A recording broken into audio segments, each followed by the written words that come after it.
Now, the deadly novel coronavirus continues to wreak havoc. There are, as of now, 1,024 confirmed cases of COVID-19 in India. 901 of these cases are active. 27 people have died. 95 people have recovered. Now, the new cases include a doctor and a junior commissioner officer in the Indian Army. It's day 6 of the nationwide lockdown. The Indian Council of Medical Research, the ICMR, it's what we keep referring to as ICMR, has maintained that there is no community transmission yet. You'll remember community transmission is defined when a majority of the cases can't be traced to their original source. ICMR is maintaining that hasn't started in India yet, though a number of experts do disagree. The states of Maharashtra, Kerala, Delhi NCR, they've all been identified as the major hotspots where the maximum number of cases have been reported. Now, my colleague, CNN NEWS18's Sneha Murdani, who tracks the health ministry, spoke to the chief scientist of the ICMR. Take a look at the conversation they both had first. Just give us an indication of what is the number like. You said insignificant, but why is it that that doesn't then fall into the category of community transmission? Please explain, sir. अभी इसमें नहीं community transmission आप फिर बार बार वही बोल रहे हैं. देखिए जो कम्युनिटी ट्रांसमिशन है या नहीं है ये बोलने के लिए जितना ठोस सबूत लगता है वो हमारे पास अभी तक आया नहीं. अब रहा सवाल ये कि ये जो स्पोरेडिक केसेस हैं ये स्पोरेडिक केसेस से हमको क्या नज़र आता है. एक ही चीज़ नज़र आती है कि बेसिकली कई स्टेट्स में एक आध दो आदमी ऐसे बोलते हैं कि मेरा कोई एक्सपोजर नहीं हुआ. लेकिन एक्सपोजर नहीं हुआ, मैं अगर ऐसे कहूं कि एक स्टेट में एक केस दिखी तो उसका अर्थ क्या लिया जाएगा? वो पूरे स्टेट में कम्युनिटी ट्रांसमिशन शुरू होगा. What is the conclusion then you draw from that? No, the conclusion is their numbers are still so small that you can't paint any state or a district with a plain brush. So you need to have adequate evidence. In spite of private labs also testing, you said there are 47 of them, and yes, the government labs are also testing quite a bit. Why is that the per day testing, you roughly gave that figure of 2,000, am I correct? Is that not low given the fact that so many labs are testing as well? But I can say only one thing. I don't know what else can I reply. That we haven't refused any case. We continue to offer test. I don't know rest of it. And the kind of increase that we're seeing on a day-wise basis, for example, yesterday we saw 24 hours, 149 new cases. Is it obviously because of more testing that there are more revelations of this nature? No, I don't think it is only testing. It's a distribution mix, no? Where the testing has occurred, how many in which state in relationship with others. Things will differ by that. Aggressive contact tracing also? Very much.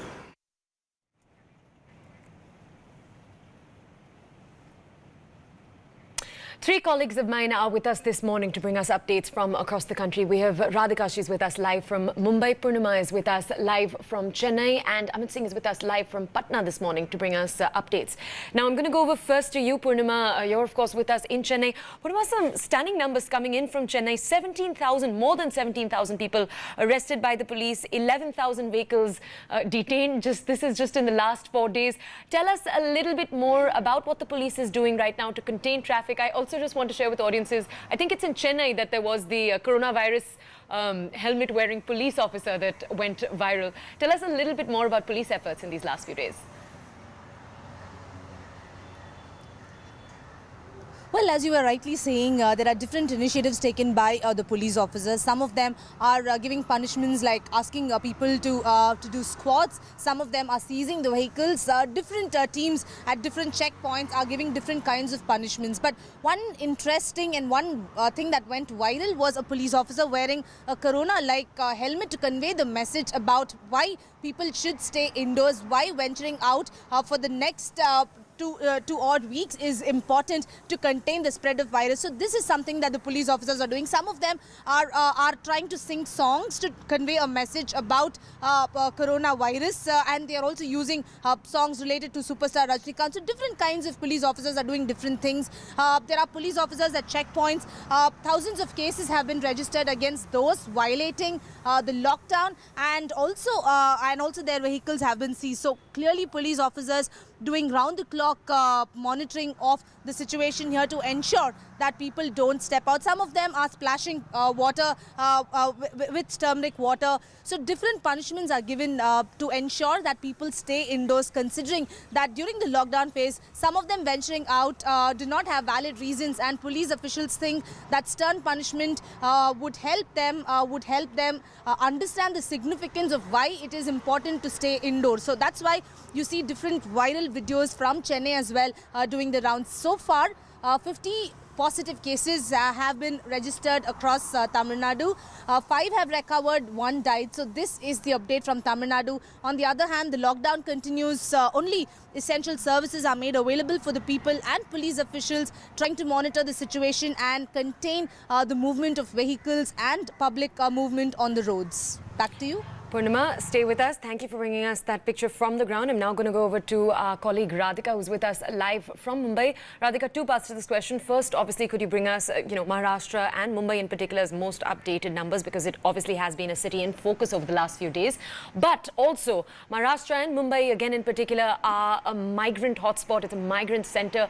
Tell me a little bit more. Obviously, as we were telling our audiences, Uddhav Thackeray tried to make another, calming statement for migrants on Sunday. He asked them not to panic, but I want to know if that is filtering down to the ground to migrants who are there on the ground. Are they feeling comforted by the state's measures? Well, as far as how the migrant workers are reacting to what the state government is saying, well, there are people who are still wanting to return to their homes. We saw thousands of people walking back to their homes, huddled into vans, goods buses, and trying to go back to their homes. Of course, majority of them, at least about 20 to 30,000 of them, are wanting to go back homes, and we've seen that over the last 2 to 3 days. But there are many who are staying back. There are many who are hopeful too. As far as what the state government is doing, it has been making those appeals over the last 2 to 3 days to stay put in Maharashtra itself. There have been high-level meetings with collectors of each district asking them to ensure that all of these migrant workers are provided with shelter, which is why there are at least about 260 shelter homes right now in the city, right now in the state, to provide shelter to more than 70,000 of these migrant laborers and homeless people. So we are talking about 70,000 people who can be protected under the state government scheme. Many schools, colleges, government offices and under construction buildings are being turned into shelter homes so that all these people can be provided shelter there. There are at least about 20,000 food centers that have been launched across the state for these migrant workers, and also financial scheme of 120 crore financial scheme also being rolled out to protect these migrant workers. And of course there is this talk, which is I think across the country level, of giving 1,000 rupees per head per month to all of these workers who are currently jobless. Of course, they do not have a roof over their heads. They are not able to afford the rents that they've been giving in these shanties and slums where they've been staying in. They're out of their jobs because these are people who are working in construction units, manufacturing units, small restaurants, small hotels. So right now their focus is to have roof over their head, have food, have water, which is why they feel that going back to their hometowns is the best available option in front of them, which is why they are making all the effort to go back to their homes. But state government ensuring not just to these migrant workers but also to the respective chief ministers of all of these states where they've come from, that they have a home to go to in the state of Maharashtra. They will have a roof over their head. They will be protected, and there will be food and water provided to them. So that's an assurance given by the state at the moment.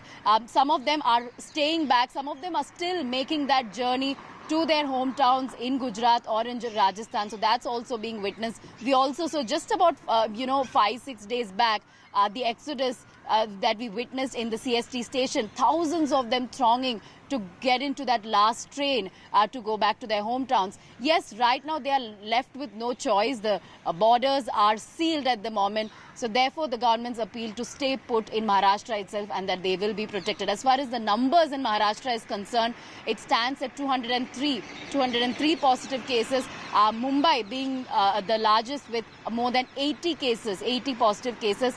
And we are talking about 8 deaths in the state of Maharashtra. Of the 203 positive cases, 36 people have been discharged from various hospitals in Maharashtra. So that's some good news. 36 people have been cured and discharged from the hospitals. So that's the status as far as Maharashtra numbers are concerned. 203 is the number we are talking about, but every day we are seeing a rise by at least 20 across the state. So we'll have to wait and see how things will pan out as far as numbers are concerned today. So, but that's the status as far as Maharashtra is concerned, be it about the migrants or be it in terms of the numbers that we are talking about, which is one of the largest in the country. Radhika, thank you. So Mumbai obviously is a state that is heavy in terms of the number of migrants it gets from other states. But to bring our audiences now the other picture, states that have migrants leaving them to go work in other states. We have my colleague Amit Singh. He's with us from Patna. And Amitji, I'm just going to come over to you, but give me one more second. I do want to inform our audiences that one of the things the centre has said is that now that the migrants have returned to the state must ensure that they be kept in 14 days of quarantine. It's to come to know more about that I'm now going to go over to our colleague Amit Singh. He's with us in Patna. Amit जी हमारे साथ आज जुड़ने के लिए धन्यवाद. अब अमित जी मैं जानना चाहती हूँ आपसे कि सरकार की तरफ से अभी जो हजारों लोग बाहर से आए हैं राज्य के अंदर, अब जो राज्य है, जो सरकार है, कैसे देखेगी कि ये लोग क्वारंटीन में रहे 14 दिनों के लिए?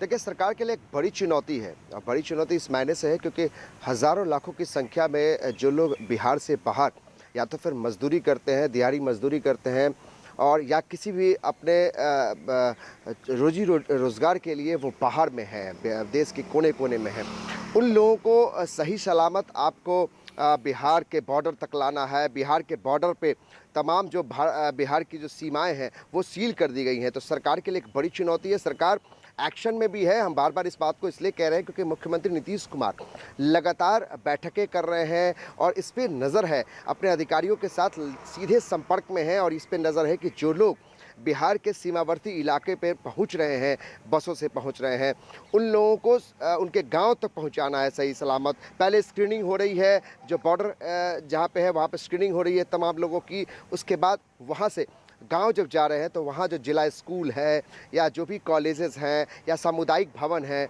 वहाँ पे लोगों को 14 दिन के क्वारंटाइन में रखा जा रहा है। तो यानी तमाम इन चीज़ों का ख्याल रखा जा रहा है कि जो गलतियाँ या जो चूक पहले हो चुकी हैं, 1-2 गलतियाँ हुई हैं, जो सैफ के जो मामला हम आपको बता रहे थे कि जो सैफ है, जिसको जो मुंगेर के रहने वाला जिसकी कोरोना से मौत हुई है, उसके चलते 8 लोग पॉजिटिव पाए गए हैं। कई और लोग भी संदिग्ध हो सकते हैं, लेकिन ये जो खतरा है उसके मद्देनज़र जो है सरकार काफ़ी एक्शन में है। सरकार काफ़ी सजग है। वो समझती है कि अगर एक भी छोटी सी भी चूक होती है तो जो लोग बिहार के बाहर जो मजदूरी कर रहे हैं, जो बिहार में आना चाहते हैं, अपने घरों तक आना चाहते हैं, तो पूरी सावधानी के साथ तमाम जो स्वास्थ्य केंद्र बनाए गए हैं, जो राहत शिविर बनाए गए हैं, वहाँ पे सही तरीके से उनकी जांच हो।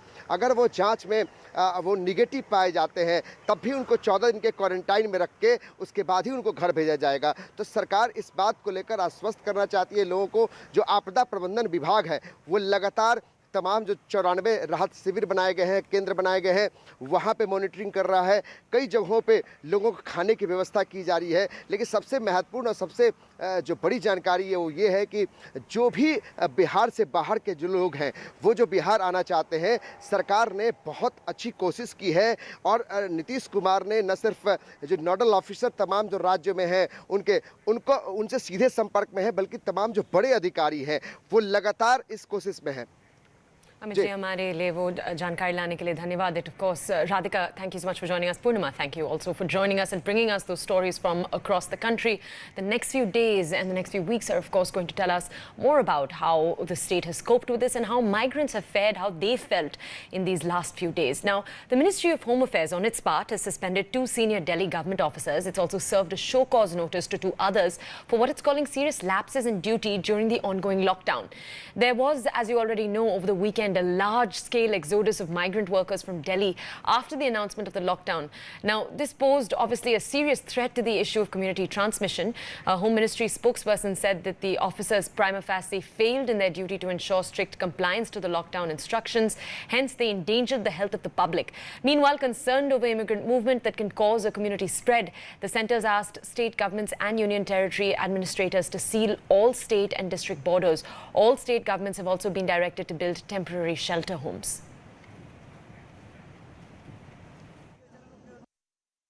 हेल्थ के लिए जैसे कि हमारी गाइडलाइंस थी, जो हमारे इंटरनेशनल ट्रैवलर्स हमारे देश में आते थे तो एयरपोर्ट पर गाइडलाइन थी कि आने के बाद उनका रिस्क प्रोफाइलिंग किया जाएगा। हेल्थ रिस्क प्रोफाइल के बेसिस पर अगर ज़रूरत होगी तो उनको फैसिलिटी क्वारंटाइन किया जाएगा गवर्नमेंट फैसिलिटी में, और अगर हमें लगता है कि हेल्थ रिस्क प्रोफाइल में वो हाई रिस्क में नहीं आते हैं तो उनको सूटेबल एडवाइस दी जाएगी कि वो होम क्वारंटाइन करें आने वाले 14 दिन के लिए।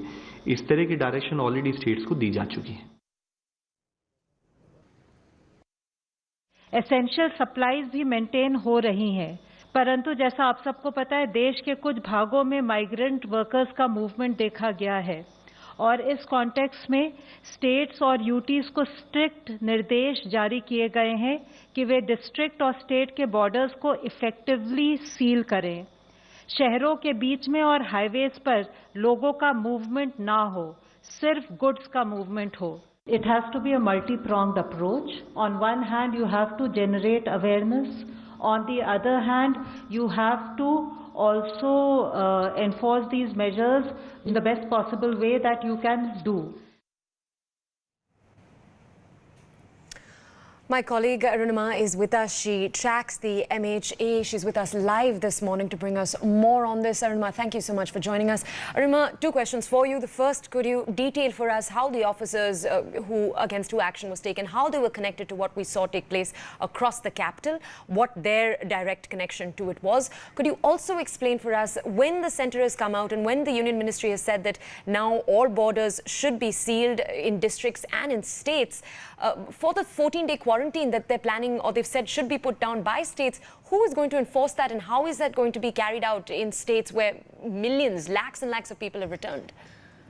Okay, so the district SP and collectors have been made responsible for enforcing strict lockdown and also for taking measures as mandated by Government of India in the notification that have been issued by Ministry of Home Affairs. So it's the SP and the collector who will be held responsible. Now, coming back to your earlier question about who these officers are, the officers against whom action have been proposed, the Transport Secretary, the State Home Secretary, the Divisional Commissioner, as well as the SDM of the Seelampur area. The charge against them is that even though the lockdown had been enforced, they went against the guideline and the order issued by the Ministry of Home Affairs, allowed the migrants to gather at Anand Vihar. The charge is also that they provided buses to these migrants. Some of those buses of DTC carried them from Anand Vihar to Hapur, and that, according to the central government, led to this rumor that if migrants reach Anand Vihar, there are buses available from there. There are facilities that the government is providing from there. So that's the charge against them, based on which a suspension order has been issued against the Transport Secretary. Show cause notice has been issued to the other people. But the question that the government is not able to answer is that if Delhi government has been held guilty of providing buses till Hapur, the Uttar Pradesh government also sent its own buses to Anand Vihar to ferry people because there was such a huge crowd that had gathered there. You couldn't really have left them there. So in that case, is some action being contemplated against the UP government officials as well? Or is the MHA leaving that decision to the state government of Uttar Pradesh, since the jurisdiction in this case is that of UP state government? Delhi is a typical case where the Ministry of Home Affairs is the nodal ministry for services. Arunima, I want to understand from you, we were talking earlier about this question of, whether or not the government itself was surprised by the gathering of people and the exodus and the scale that it took place on. But I also want to ask you, that, but also when it comes to these officers, particularly these IS officers, we're unlikely to get any kind of justification from them in the next few days. But what was the reasoning in their own decisions? So like I said, I mean, the Delhi government's explanation was that these migrants had started gathering at Anand Vihar. Not just Anand Vihar. If you went anywhere around Delhi NCR on the Agra Expressway, which is the Noida expressway which takes you to Agra. If you went on National Highway 8, which connects Noida to Gurgaon, any highway that you saw in the Delhi NCR region, thousands of people were walking. But Anand Vihar really became a huge worry because there were so many people. I think the numbers would be in lakhs. I mean, so many people had gathered there. And the very purpose of the lockdown was getting defeated. The lockdown was enforced so that people-to-people transmission of coronavirus didn't happen. Social distancing was maintained. People stayed at home. The very purpose of that lockdown was getting defeated by these migrant workers. and there was no other way to get them moving from there. The Delhi government thought perhaps that it was best to give them transport so that they go wherever they wanted to go and just sanitize the Anand Vihar area. However, the flip side of it is that if these people, even one person is COVID positive, if they're all in one bus, there is a risk that the entire busload could get infected. If they reach their respective village, block or district or even town, there is a risk that they would carry that infection to the rural areas. So that is why MHA is unhappy. Hanuman, thank you so much for bringing us those details and also particularly for highlighting exactly what we've seen across the NCR region over the last few days. As you just said, lakhs of migrant workers gathering, trying to make their way back to their homes across the entire country. There were stories of people being killed as they attempted to walk all their way home, people dying from the exhaustion. We'll continue to bring you reports from the ground of those stories, particularly as those migrants now make it back to their home states. Let's move very quickly, though, from this story to a different story. Yesterday, the Prime Minister gave his Mann Ki Baat address, and it was his first address to the nation during this lockdown. The Prime Minister asked and was asked about his fitness routine, what he's doing to stay safe and keep fit in these hours.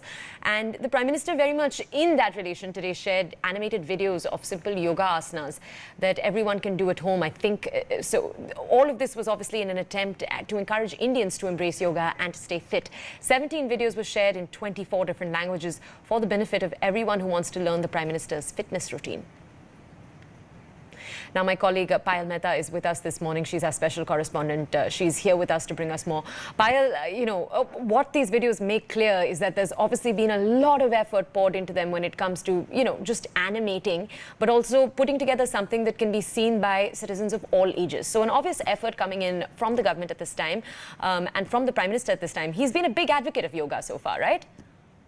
Well, absolutely. The Prime Minister has been one of the biggest advocates of yoga, and that's one of the reasons every year on the 21st of June, you have the International Yoga Day being celebrated, not just in India, but across the entire globe, across 121 countries, and the UN itself has endorsed this particular move of the Indian government, and we have the International Yoga Day celebration. Having said that, yoga is something which the Prime Minister advocates and follows each and every day. You can see that in his tweet. He's written that this is his routine every single day, because this not only speaks about a healthy body, but also speaks about a healthy mind as well, which is both the need of the hour and the important aspect right now, because people are obviously not only spending time behind closed doors, but they're also getting mentally agitated as well.